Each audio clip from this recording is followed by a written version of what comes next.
Good afternoon, this is Stormcast from Stormcast's Comics Collectibles, and today I'd like to look at Strange Tales number 128. We're going to do this in two parts, so we can look at both sections of the book, because it's a two-part story, so we can enjoy the Torch and the Thing takes on Quicksilver, the Scarlet Witch, and Doctor Strange captured by the Demon Disciples. Yes? My copy is only in good or so condition. If you look at there's a lot of wear here. It's all kind of beaten up, slight chipping, a lot of foxing. I was just happy to get a copy of this, and I've had it for some time, and wasn't too cost prohibitive. I would like to get a much better version of this, because I really like the old Ditko Doctor Strange. And Scarlet Witch, as you probably know by now, is one of my favorite Marvel characters. Of course, usually it's Vision and Scarlet Witch, because, you know, I'm always, even though it's been decades since they were Vision and Scarlet Witch. That being said, we're going to get right into the story. Going to go slowly. Like I said, this is an old copy that I got. Alright, so it says the Human Torch, the ever-loving Thing, meets two of the X-Men's most colorful foes, Quicksilver and the Scarlet Witch. Now, according to the information, this is from 1984 by Vista Publishing, Volume 1, number 28, January 1965 issue, apparently. So, this is before Avengers number 16. So, just know, a monumental story by Stan Lee, magnificent penciling by Dick Ayers, masterful inkling by Frank Ray, and melancholy lettering by Artie Simek. Artie Simek, most lettering all the time. So it says, Quicksilver says, "Hurry, Wanda, this is our chance to flee from Magneto and his band of evil mutants. They won't return until nightfall." And she's, "No, Pietro, we must not go. We owe Magneto too big a debt." And Pietro's like, "But we must not serve him any longer. He is too evil. Come, my sister." So you know about where it is. They're going to leave. I honestly did not. I'm more of a fan of his blue costume version instead of this green costume. But honestly, he had one outfit in the 90s, which was like a two-tone gray, which looked really amazing. And so we got more over here. It says, I will move this down. "No, Pietro, you must stop and listen to me." Using powers. And I'm not a big fan of Wanda's headpiece at this point. It really is kind of silly looking. But it's still early on. This is like the third or fourth appearance, I think. He says, "What, used your hex magic to trip me?" But so, anyways, I'm going to kind of go through it, not word for word, because, honestly, this Marvel's early 60s really stilted speaking. I mean, she goes, "Forgive me, my brother, but I cannot let you do something we may regret. You know that honor has always meant everything to our family, and we have given our word to serve Magneto. And but our word grows more tarnished each time we obey his evil commands."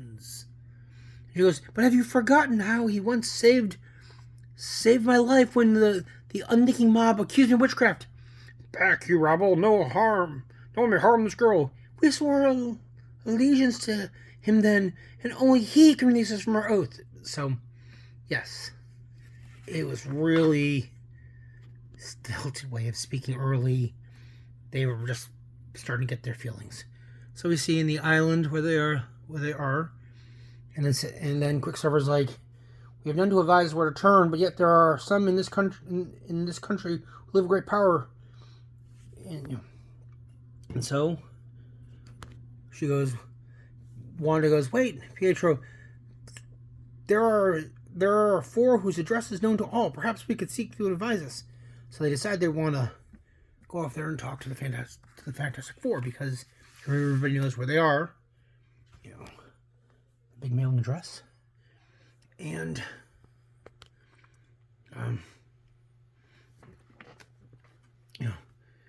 Johnny Storm is hanging out, talking on the phone, looking through the magazine, and Ben's being harassed by Yancey Street, the Yancey Street gang, who was a big back then, big running gag. The Yancey Street gang says I ought to be carrying a tethering ring. I'm gonna keep running around town in a pair of big blue diapers. And Johnny's like, I have a hunch I'm gonna have to hang up real fast. Dory Bashful Benjamin's looks like he's about to explode. And of course, the thing does explode. And then we get a news report. It says the X-Men have released this first official photos of the infamous band of evil mutants. And of course, we get this picture of the evil mutants. The world is on the urge to look out for. We see Magneto. I mean, that's a really bad piece of Magneto.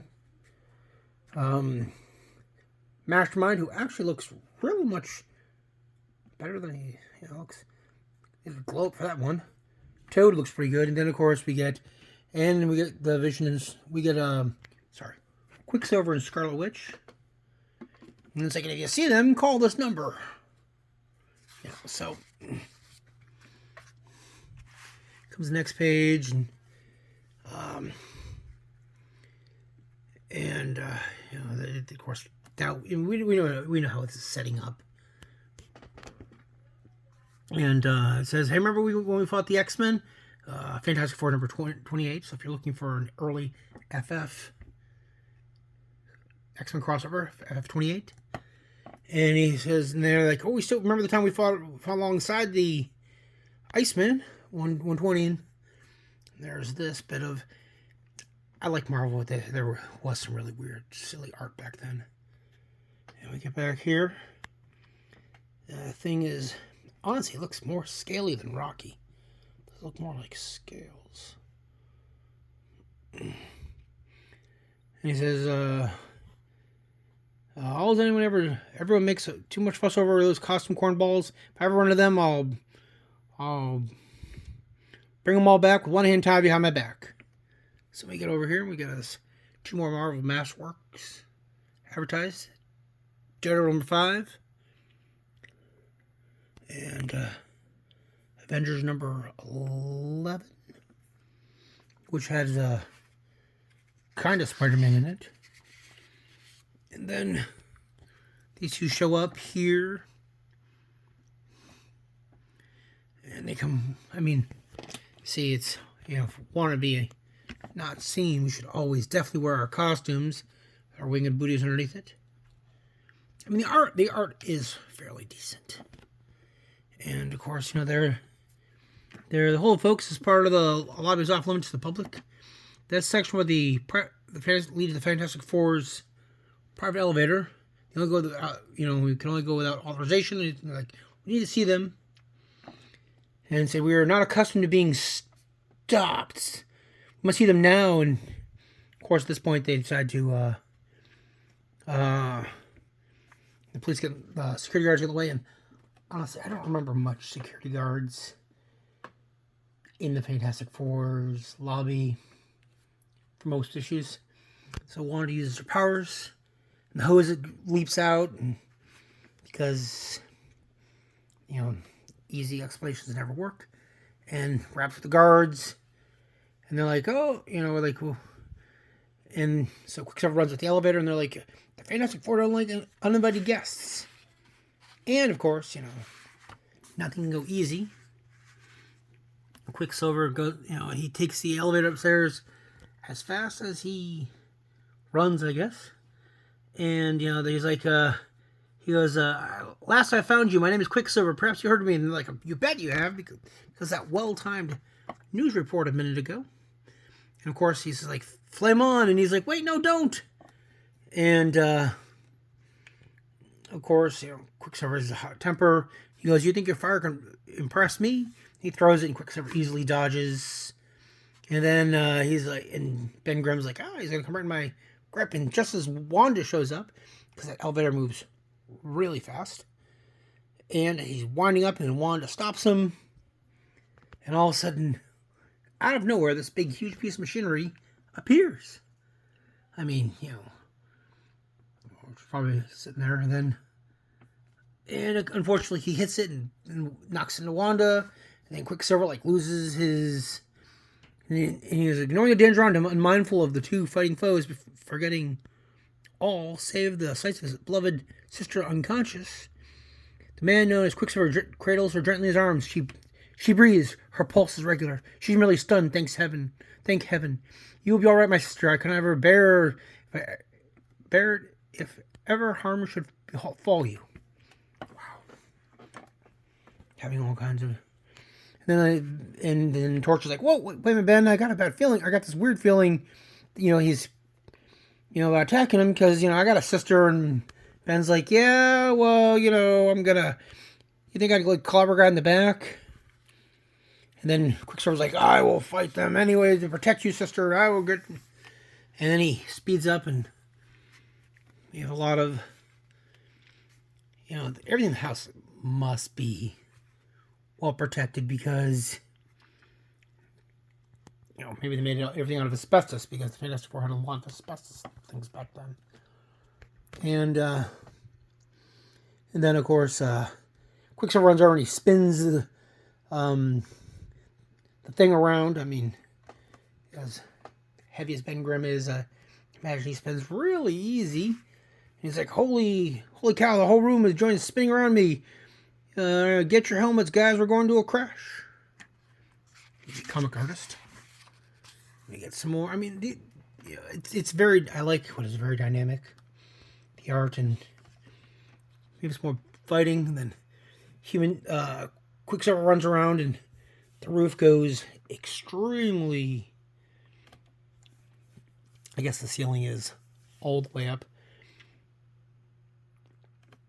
And Quicksilver just like runs him up to the ceiling. And then he punches into the Torch's flames. And then the Human Torch throws a net around him. And he's like, all right, he says, we came in peace, but you attacked us like beasts. None may do that to my sister or myself. And it's like, you came in peace, eh? Who do you think you're kidding? If this is a peaceful visit, I can see when you look for trouble. He says, but all we wanted from you was, wait, stop. And then, of course, he throws fire around him. He's like, but it's not that easy, buddy. You're going to have to figure this out. He says, Magneto, and then Quicksilver's like, Magneto was right. There can never be any peace between Homo superior and Homo sapien. You are a born enemy. And then, of course, quickly, Ben throws on this asbestos suit because they have asbestos all over the house. And he goes over there. And then he walks through the fire because the asbestos suit allows him. And he knocks Quicksilver out. Then all of a sudden, Wanda wakes up. And can even the mighty thing defend my X-Power? And all of a sudden, this is great. The torch's flame is getting weak enough for me to take rid of the asbestos straitjacket. And then it rains outside, and he comes inside the building. And then it says, like, you're right, Wanda, it was a mistake to come here. No Homo saving you trusted. He goes, listen, Ben, they're giving up the fight. We're not going to let them walk out of it. And he goes, I have a hunch what Rita would do, partner. If they were willing to call quits, I am too. Besides, I can't see either of us willing to fight a girl. Yeah. And then Quicksilver's like, evil, Magneto is evil. We got to stay with him because it's safer. And, and that is how Johnny and Ben fought. How they met Quicksilver and Scarlet Witch. So I'm gonna make a break here, so we can start up again on the second video.